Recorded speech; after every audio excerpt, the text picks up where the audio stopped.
sequía de Mislata, denunciaste la sequía de Chirivella, denunciaste la sequía de Mestalla,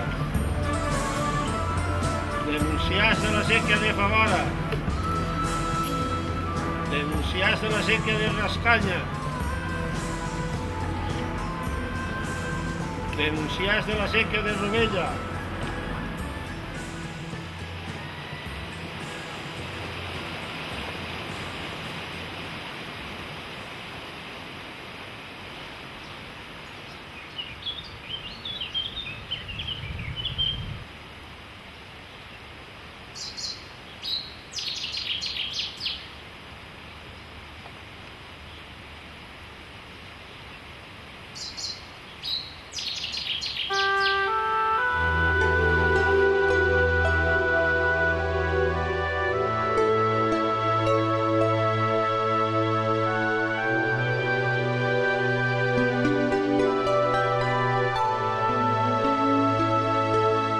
Todos los escritores y poetas árabes dan cuenta de la belleza de las tierras de Valencia.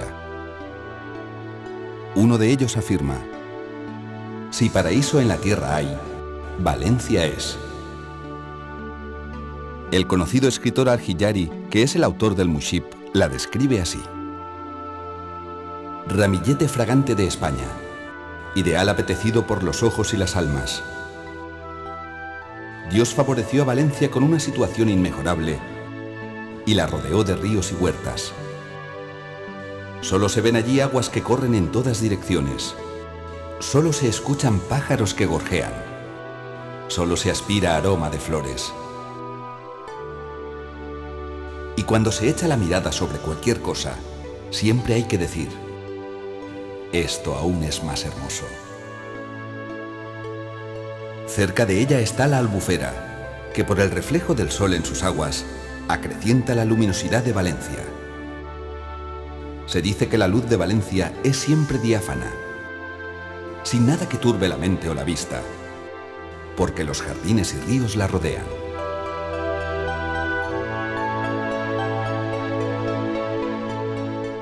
Para ayudar a comprender el desarrollo agrícola del regadío en las tierras de Valencia, no debemos olvidar que los pobladores que aquí se asentaron en el siglo VIII no fueron árabes de raza.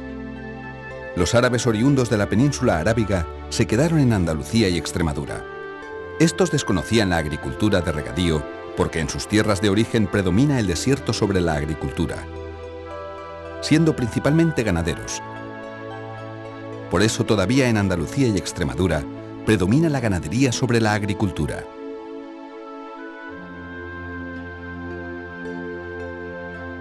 En Valencia, los que la poblaron fueron las tropas que Tarik había pedido a Oriente como ayuda. Y estos refuerzos fueron gentes de Siria y del Líbano. Esos pobladores sirio-libaneses cristianos maronitas y no musulmanes sí que eran agricultores. Llegaron con moreras y gusanos de seda, por cuya circunstancia Valencia iba a ser la capital sedera de Europa.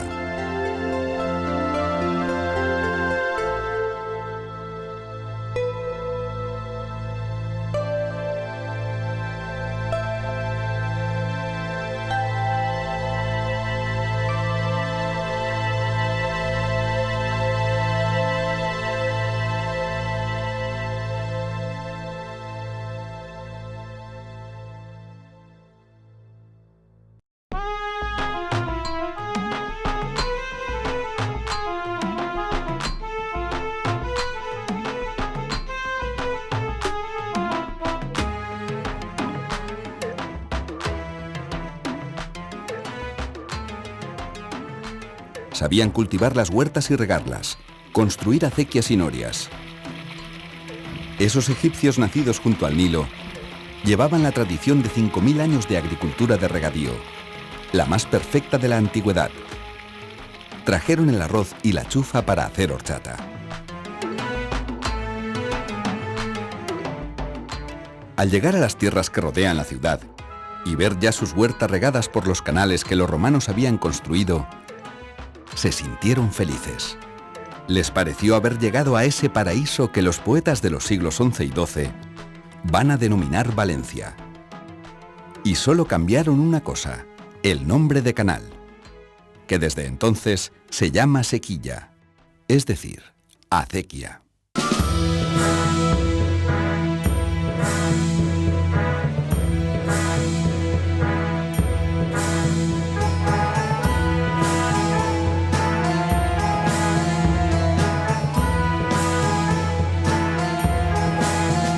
Hacia el año 400 de la Égira, 1011 de la era cristiana, se erigen en reyes taifas de Valencia dos ciudadanos, Mubarak y Muzáfar.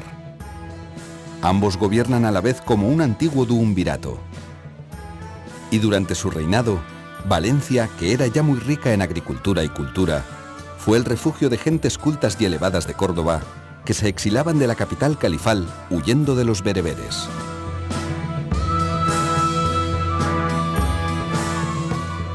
Vinieron a Valencia buscando la paz, el orden y el desarrollo cultural de nuestra ciudad y región, contribuyendo a darle el magnífico esplendor que alcanzó en los siglos XI al XIII. Estos primeros reyes, Mubarak y Muzáfar, con anterioridad tenían a su cargo la administración de las acequias de la Huerta de Valencia.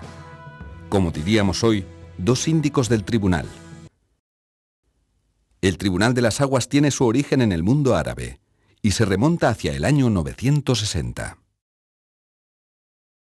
Es curioso comprobar que el más antiguo documento que existe en el archivo del Reino de Valencia es precisamente una sentencia o arreglo de un pleito de aguas entre los moros que ya llevaba 20 años, discusión que tenía lugar entre las alquerías de Carce y Torox, cercanas a Sagunto.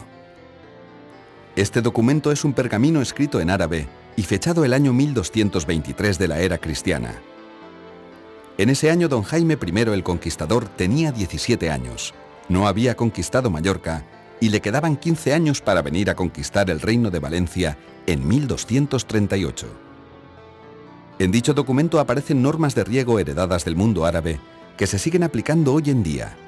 Una de ellas es la forma de medir el agua, que consiste en un agujero a través de una piedra, y con el paso del tiempo, estos agujeros se rompen o se ensanchan.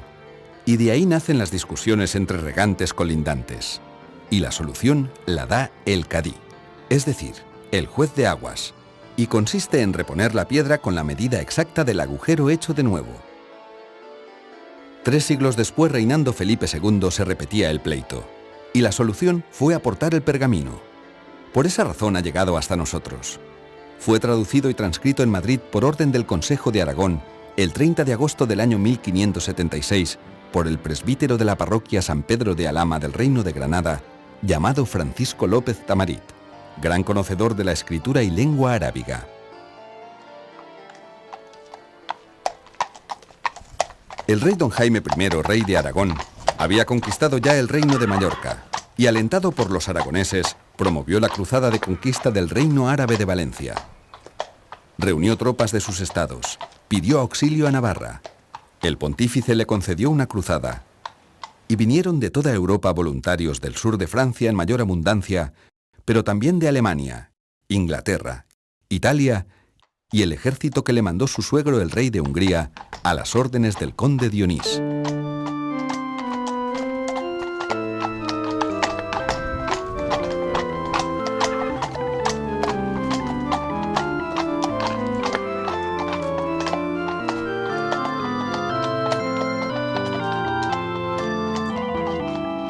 Y llegó don Jaime en 1238. La conquista no fue cruenta. La ciudad se entregó pacíficamente. En la rendición se pactó la posibilidad de que quedaran viviendo en Valencia los moros que lo desearan.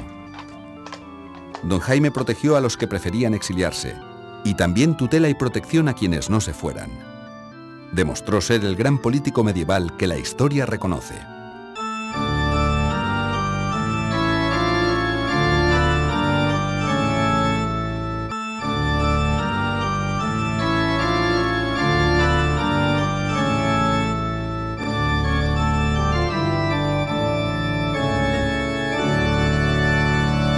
Confiando en don Jaime se quedaron en el reino más de 160.000 moros y judíos, los cuales iban a ser la población y elemento principal del gran desarrollo económico que desde su origen tuvo el reino cristiano de Valencia, continuador del reino musulmán, y por el fenómeno conocido con el nombre de transculturación.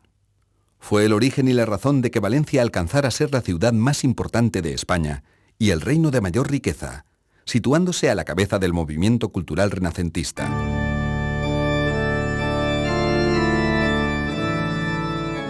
Introduciendo en España todo lo que Italia iba creando en formas literarias, arte y pensamiento.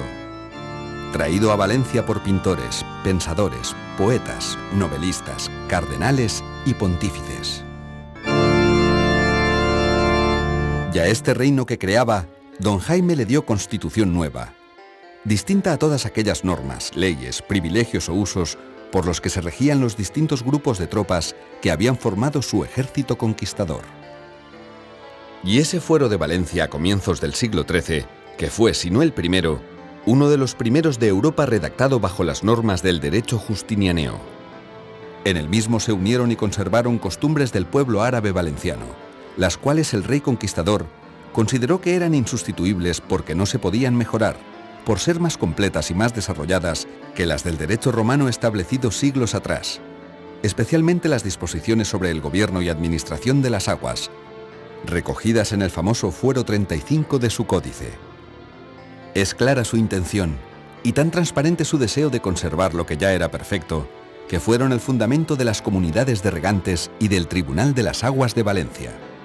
Los fueros de Valencia, sus leyes y ordenanzas, son el más alto ejemplo conocido hasta hoy en el mundo de las leyes denominadas democráticas, que fueron el orgullo del Reino de Valencia.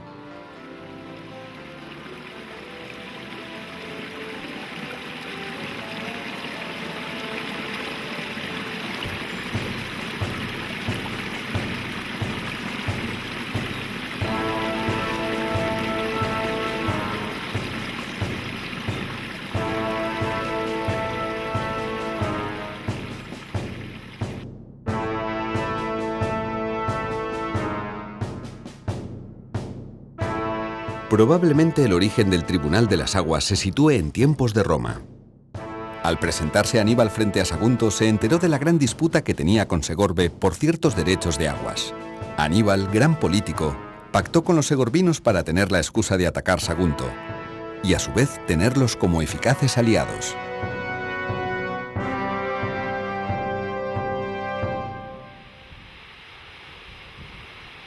Pero no podemos hablar del Tribunal de las Aguas sin hacer antes una breve mención del sistema de riegos de la huerta y de sus acequias. La llamada Huerta de Valencia está surcada por una serie de acequias mayores o madres, brazos, hijuelas, sequiols y sequiolets, que llevan hasta el último campo el agua para el riego. Las acequias se encuentran en los márgenes del río Turia, o Churia, que es una palabra de la lengua ibera que significa blanco. Los romanos conquistadores de Valencia suavizaron ese primer fuerte fonema difícil de pronunciar y lo dejaron en Turia. Y es bien curioso que cuando llegan los árabes a ese río que los nativos están llamando Turia, es decir, blanco, lo traducen a su lengua arábiga y lo llaman Guadalaviar, como el principal afluente del Nilo Blanco, que los egipcios llaman Guadalaviar. El motivo de este nombre es que el único afluente importante que tiene el Turia es el río Blanco, que viene de Chelva atravesando unos importantes yacimientos de caolín. Cuando las abundantes lluvias disolvían y arrastraban los caolines, el agua del río llegaba blanca a Valencia. De ahí que los ribereños le llamaran Río Blanco, Guadalaviar los árabes, Churia los iberos y al fin Turia. El rey don Jaime I dio una fórmula sencilla y eficaz en la distribución de las aguas. Todos los regantes de una acequia son propietarios en común del caudal de su dotación, pero cada uno tiene derecho al agua que le corresponde en proporción a la tierra que posee. Es decir, el agua está unida a la tierra. Desde tiempo inmemorial quedó establecido que todo el caudal del río, tanto si fuera abundante como escaso, quedaba distribuido en 138 partes alícuotas o iguales, a las que se denominó filas. Filas gruesas o filas delgadas, según el caudal del río, pero siempre tendrá cada acequia su número determinado de filas. Las acequias madres son 8. En la margen derecha del río Turia se encuentran acequia de Quart, acequia de Benácher y Faitanar, Acequia de Mislata, acequia de Favara y acequia de Robella. Y en la margen izquierda se encuentran acequia de Tormos, acequia de Mestalla y acequia de Rascaña. Cada una de estas acequias constituye una comunidad de regantes que se encarga de distribuir el caudal de aguas entre todas las tierras. Se rigen por viejas ordenanzas que fueron transmitidas de viva voz por los árabes y luego ya escritas se conservaron hasta principios del siglo XVIII, en que lograron la ratificación que les dio el rey Felipe V. Son un modelo de sencillez y realista distribución de un caudal común, al tiempo que imponen la autoridad precisa si por escasez de agua peligra el bien general de la comunidad. Sin esta sabia distribución del agua, sería totalmente imposible el riego y salvación de las cosechas de tan dilatado número de anegadas.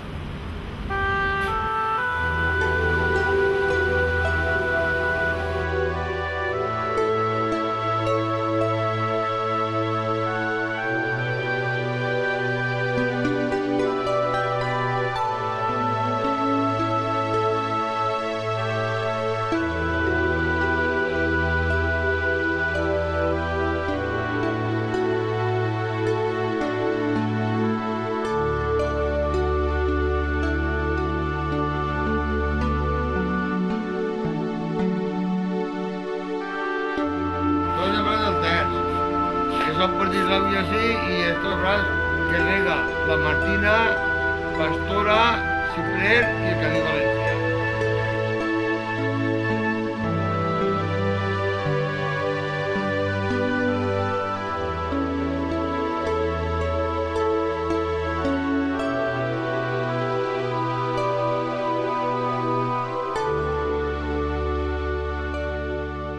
La Junta Administradora, que se renueva cada 2 o 3 años, designa por elección entre todos los comuneros al jefe de la misma, llamado síndico. Honrado agricultor de buena fama, cultivador directo y con una extensión de tierra suficiente para vivir de ella, para evitar que pueda ser venal, a quien no le alcanzan sus bienes. Los demás miembros de la Junta, llamados vocales electos, pertenecen a los diversos tramos en que la acequia está dividida. Los últimos tramos de riego de la comunidad siempre tienen derecho a un vocal por ser los que más dificultades tienen en que les llegue el agua.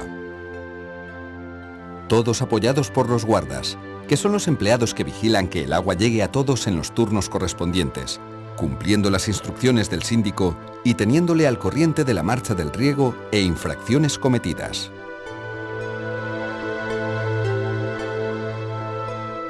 Això és la sèquia mare del Braç dels Moros, la sèquia principal, i així partim en 2 ramals. Una és el Braç dels Francs, la de mà dreta, i a mà esquerra el segueix en el Braç dels Moros, que finalitzem en la sèquia de Favara.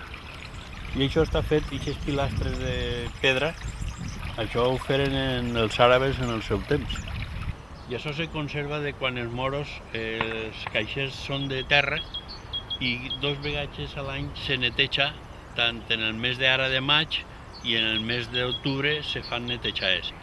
I el llaurador que no és que ha pogut netejar perquè potser té faena o no ha pogut, la sèquia en els treballadors li ho neteja i en acabant li passa la factura per deixar-li un net. Que moltes de les denúncies que a vegades se formulen no són llauradors, sinó fills de llauradors, però que no han tocat la terra i no saben que la sèquia se neteja. I moltes vegades ens diuen, bueno, però si jo no regue, per què tinc el camp perdut, per què tinc que pagar això? Molt senzill, perquè si no neteja, és que reguen baix d'este senyor, arribaria un moment que l'àvia no entraria, no podria anar, perquè estaria el cauce tot emboscat d'herbrosa i no hauria manera de regar. Per això s'obliga a netejar el cauce. Este tros d'ací davant està per netejar perquè este senyor no ho ha pogut encara fer. Té este mes encara 15 dies de temps per netejar-ho i si passat aquests 15 dies no ho han netejat, el guarda en el treballador de la sèquia vindrà, li ho netejarà i en acabant li passarà la factura per cobrar-li-la. Això se li diu la dobla. I la dobla consisteix en que si aplicarem a rajatabla el que marca la dobla, és cobrar el 100%, però normalment, per no castigar-los tant, sols se los cobra un 25% més per no haver-ho netejat.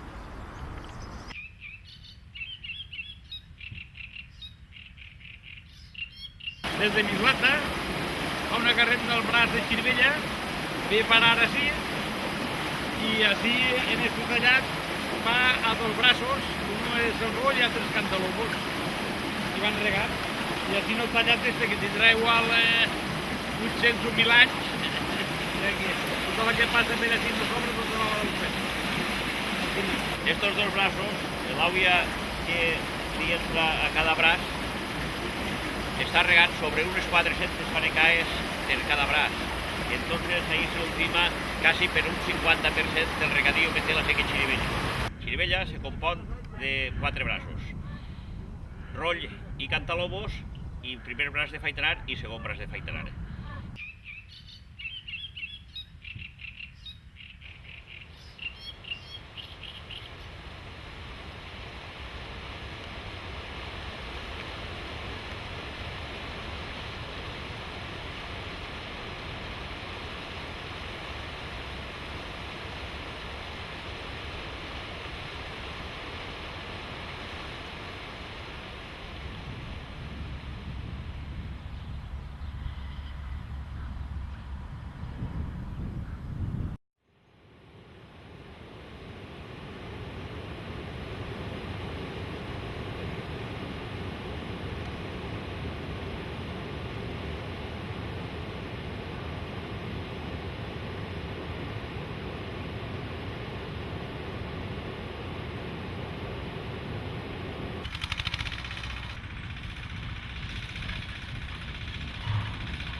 El partidori s'encanya una pedra que datarà dels moros, que és l'original de quan les seques mare pues refundaren. I el bloc este darrere del tort és l'hereditari de l'olla depurada, de la depuradora d'Alboraya, per reaprofitar-la. Així teníem el molí Canyar. El molí dels Canyars, que és terme de Carpesa, on la sequía de Tormos moren las cañas.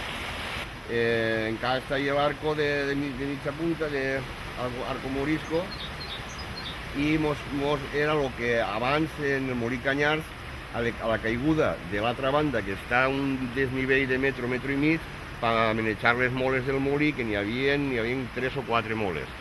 Entonces así era pues un punt porque los llauraos venien així al Forment, al Segó, a Garça, així de moria de tot.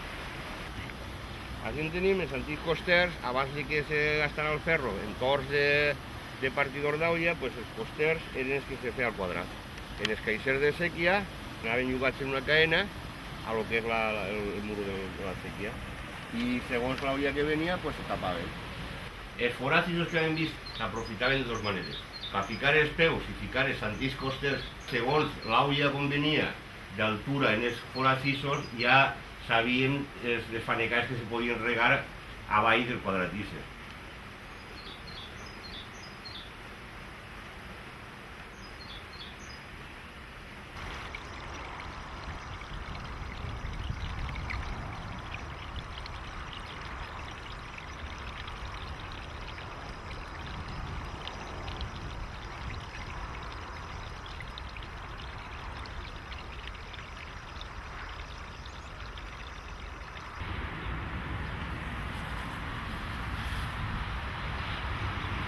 Això és el nostre guarda que està maniobrant les comportes de la sèquia de Rovella, les primeres comportes que ixen després d'eixir la sèquia de dins de la ciutat. Estem al costat del centre comercial El Salero. En muy pocos lugares de la Tierra se puede dar esta singular característica de que los jueces no son designados por una autoridad superior, sino que son elegidos por el mismo pueblo que va a recibir sus resoluciones y sentencias, y con ellas los castigos que conlleven. Las comunidades de regantes crearon el Tribunal de las Aguas, que es la institución jurídica española que tal vez tenga una proyección más directa e inmediata sobre las legislaciones hispanoamericanas. El Tribunal de las Aguas de la Vega de Valencia es, sin discusión alguna, la institución de justicia más antigua que existe hoy en Europa.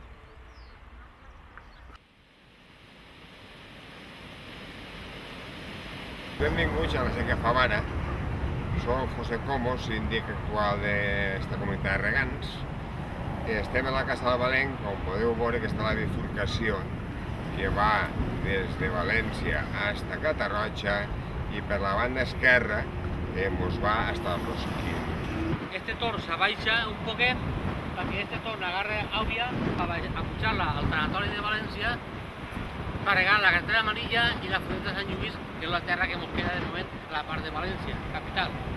Y después este torn se alza y este rega desde la torre, Benetúser, Sedaví, Alfafar, a Sanassa y Catarroja, y on s'acaba.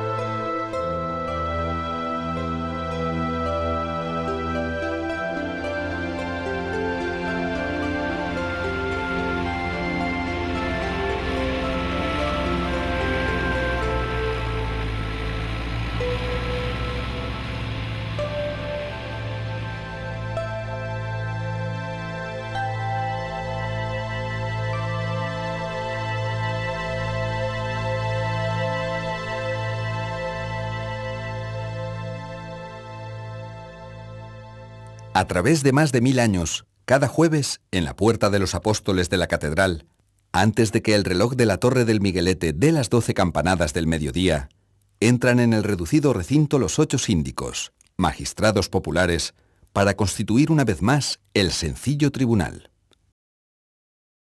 Pero tal y como ha llegado hasta nosotros el Tribunal de las Aguas, fue un legado del pueblo árabe en los gloriosos días del Califato de Córdoba de Abderramán III y Al-Hakem II, hacia el año 960 de la era cristiana. Lo conocemos ya en su plenitud desde el año 1238, en que don Jaime I de Aragón conquista Valencia. Rey guerrero con dotes de caudillo singular y legislador extraordinario. Su organización netamente popular debió impresionar de tal manera al rey que en el referido Fuero 35 confirma todos los privilegios que gozaban los regadíos en tiempo de los árabes, llegando hasta nosotros intacto este tribunal.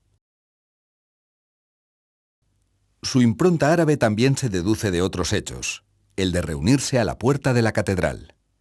En el lugar que hoy ocupa el templo metropolitano, se alzaba la mezquita mayor de los árabes, y al consagrarse como templo cristiano, no podían entrar quienes no estaban bautizados. Por eso, para poder ser juzgados también estos que habían quedado en gran número cultivando los campos de nuestra huerta, fue preciso sacar el tribunal a la puerta de la catedral, ya que antes se reunían dentro del templo. El otro detalle es el de reunirse los jueves, que es el sábado en el calendario semanal religioso de los musulmanes, cuyo día fue respetado igual que los demás privilegios. Y el mismo detalle de iniciarse las sesiones antes de las 12 del mediodía, pues en la religión mahometana el día no empieza a medianoche, sino cuando el sol se halla en el cenit. En el Tribunal de las Aguas los síndicos, si bien no tienen formación jurídica, conocen las ordenanzas de sus comunidades, un ejemplar de las cuales posee cada regante, y consultan constantemente por roces entre colindantes y vecinos para poder conocer exactamente de quién es el derecho tanto en sus turnos de riego como en sus obligaciones de limpieza de canales y acequias o en el pago de aportaciones para los gastos generales de la comunidad. La forma de funcionamiento del tribunal es tan sencilla como eficaz. Al denunciado se le cita por el guarda de la acequia para que comparezca ante el tribunal el jueves inmediato. Si no acude, se le cita 2 veces más, y si no comparece a la tercera citación, se le juzga y condena en rebeldía. Jamás ha sido necesario acudir a la fuerza pública para traer ante el tribunal a ningún infractor, lo que es una muestra del respeto y autoridad que tiene sobre todo los regantes de la huerta el Tribunal de las Aguas. Sentados los síndicos en sus sillones, el alguacil del tribunal solicita del presidente la venia para iniciar las citaciones, y concedida con voz fuerte, llama públicamente, y a su llamada acuden denunciantes si los hay. El alguacil va nombrando las acequias por orden, y ya todos presentes ante el tribunal, se inicia el juicio.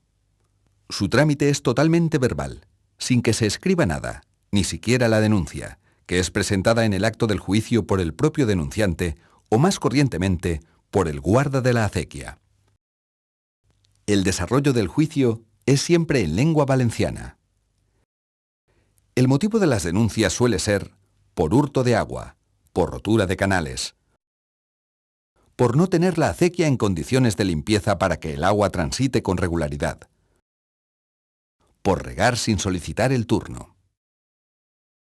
El denunciado se defiende personalmente, pudiendo aportar la prueba de testigos o la de inspección ocular en su defensa.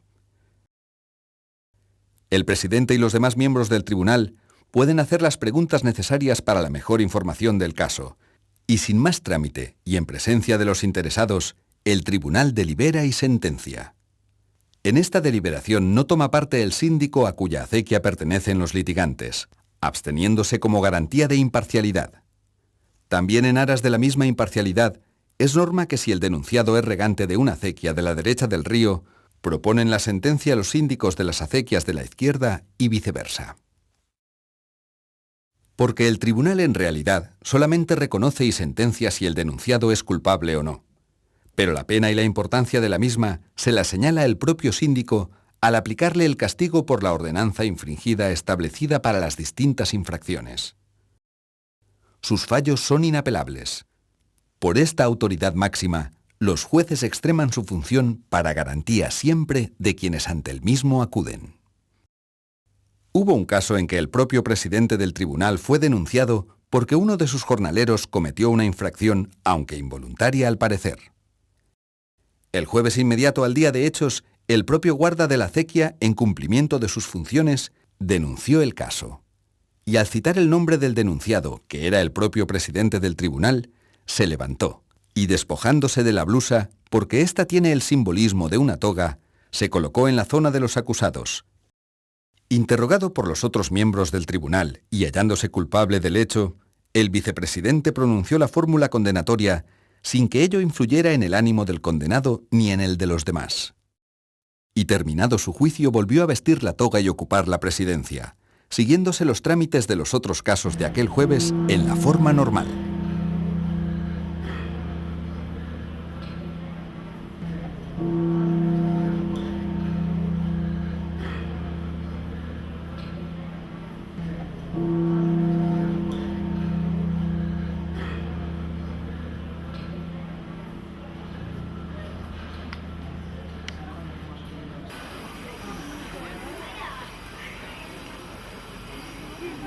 Sobre el tribunal.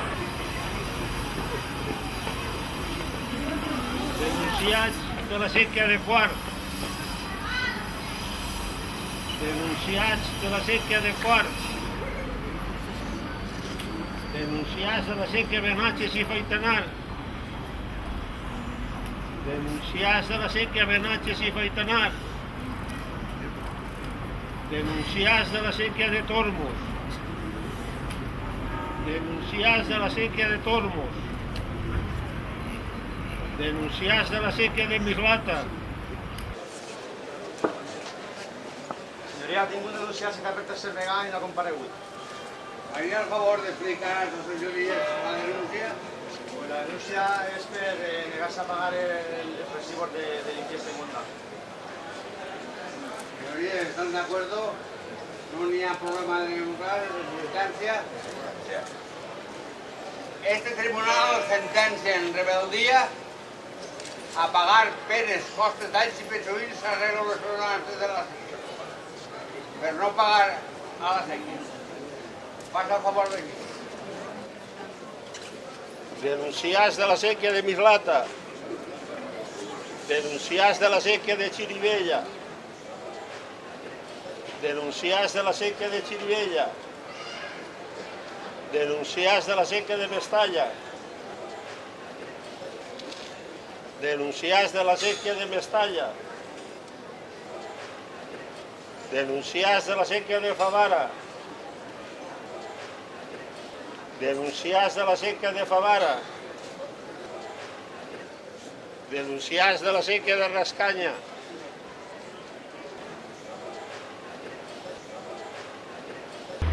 La primera volta o ja l'incident. És la segona vegada, però no va ser directe.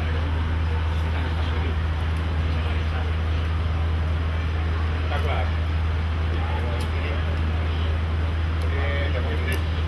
Este señor me ha agarrado yo, que lo entregaron, usted es el propietario o el arrendador.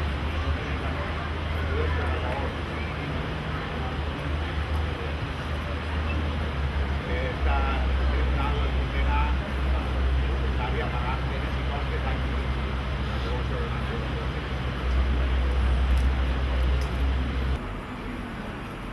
denunciats de la sèquia de Rovella, denunciats de la sèquia de Rovella. Senyoria, no n'hi ha més denunciats. El permís de la senyoria s'alça al tribunal.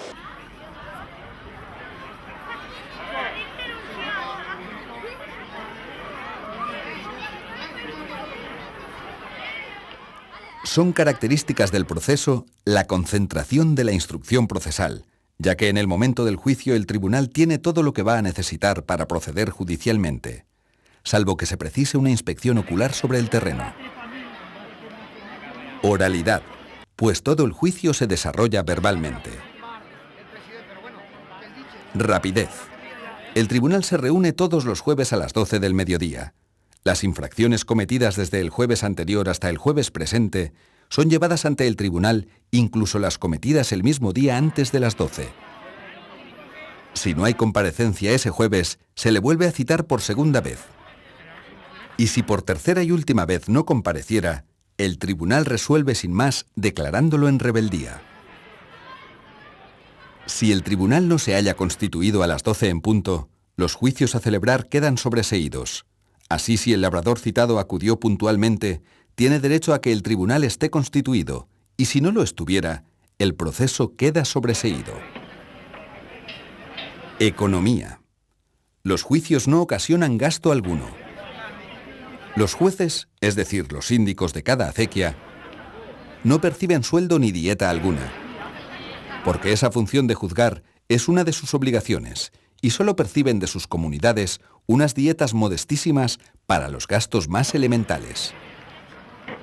En consecuencia, el denunciado solo ha de abonar los gastos de desplazamiento de los guardas o del alguacil para citarle, y en todo caso, las dietas para una inspección ocular, si el denunciado la pide. La fama del tribunal en el mundo es tanta que acuden en consulta y estudio gentes de todos los países e instituciones. Son innumerables las referencias que podríamos dar a través de los siglos de viajeros, escritores, turistas y políticos que al pasar por Valencia han visto funcionar el Tribunal de las Aguas y han quedado admirados de su eficacia. El Tribunal de las Aguas no es una institución que haya decaído a través de los siglos. Se ha mantenido con su autoridad y su eficacia durante sus 1000 años de vigencia. No es solamente una curiosidad a visitar en Valencia como reliquia de siglos pasados. Es sencillamente la garantía del orden y la paz en las 17.000 hectáreas que se riegan en la huerta de Valencia. Está ya dentro de la Constitución española como tribunal consuetudinario que jamás podrá desaparecer. La UNESCO ha distinguido al Tribunal de las Aguas y al Consejo de Hombres Buenos de la Huerta de Murcia, incluyéndolos en la lista del Patrimonio Cultural Inmaterial de la Humanidad.